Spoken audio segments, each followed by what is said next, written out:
Hello everyone and welcome. तो आज बात करते हैं जियो पॉलिटिक्स में एक बेहतरीन मूव की जो है यूएस ईरान पीस डील। तो आइए जानते हैं कि इस पे ट्रम्प का, अमेरिका का क्या रिएक्शन है और इजराइल का क्या रिएक्शन है, प्लस ईरान वालों का क्या रिएक्शन है, और क्या सच में ये पीस डील एग्जिस्टेंस में आ पाएगी या फिर ये ट्वीट्स में ही रह जाएगी, क्या मिडिल ईस्ट में शांति आ पाएगी।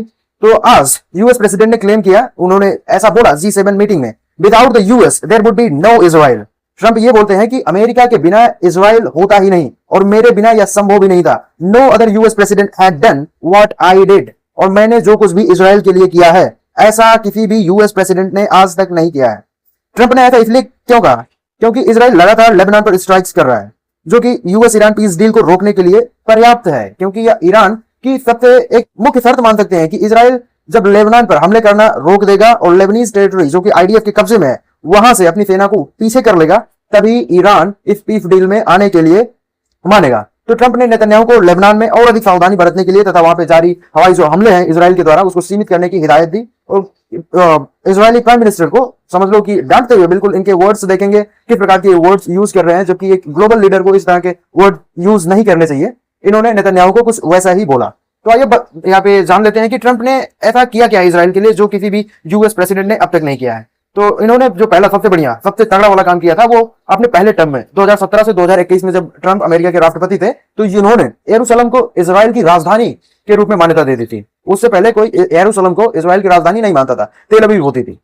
और दूसरा जो है, अमेरिकी दूतावास को 2018 में तेल अवीव से हटाकर यरूशलेम ट्रांसफर कर दिया। इससे पहले जो वहां पे जिस प्रकार से इंडिया में बहुत सारे एम्बेसीज होती हैं, काउंसुलेट्स होते हैं, उसी प्रकार से जो अमेरिकन एम्बेसी इजराइल के तेल अवीव में थी उसको वहां से ट्रांसफर करके इन्होंने यरूशलेम में स्थापित कर दिया। ये इनका दूसरा सबसे बड़ा काम था। अच्छा, ये ऐसा इसलिए किया जा रहा था ताकि पूरी दुनिया का फोकस उस पर जाए, लोग उसको रिकॉग्नाइज करें कि इजराइल की राजधानी है यरूशलेम। ठीक है। अब इन्होंने तीसरा जो सबसे बड़ा काम जो ये अपना गिनवाते हैं 2017-21 वाले टर्म में, वो है गोल्डन हाइट पे जो इजरायली पोजीशन है उसको इन्होंने मान्यता दे दी। यानी कि इनके जो नॉर्थ में जो सीरिया का जो पहाड़ी इलाका है जिसको गोल्डन हाइट्स बोलते हैं, वहां पे कुछ मतलब पहाड़ टाइप में, ज्यादा हाइट नहीं है, सैलो है, तो वो जो सीरियन टेरिटरी है उस पर इजरायली फोर्सेस ने कब्जा कर लिया है। तो जब अमेरिकन प्रेसिडेंट 2017 से 2021 वाले टर्म में होते हैं यानी कि ट्रंप, तो इन्होंने गोल्डन हाइट को इजराइल का है ऐसी मान्यता दे दी। ठीक है।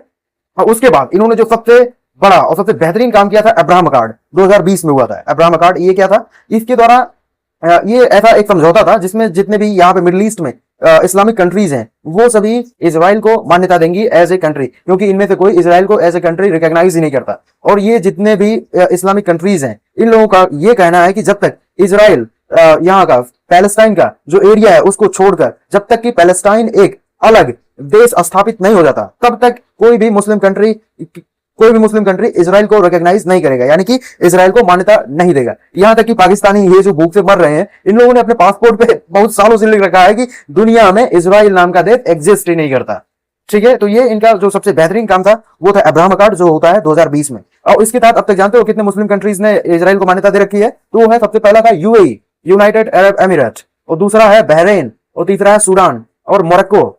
ये सब ऐसी कंट्रीज हैं जिन्होंने इजराइल को मान्यता दे रखी है और जिनके साथ इनके डिप्लोमेटिक रिलेशंस भी हैं। ठीक है।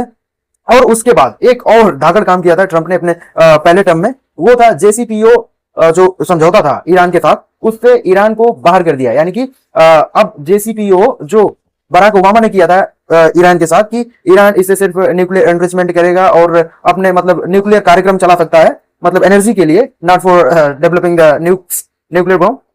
तो ये जो JCPO था इसको 2018 में, जब ट्रंप इनका जो पहला टर्म चल रहा होता 2017 से 21 वाला, तो इन्होंने 2018 में इसको टर्मिनेट कर दिया और ईरान को इससे बाहर कर दिया।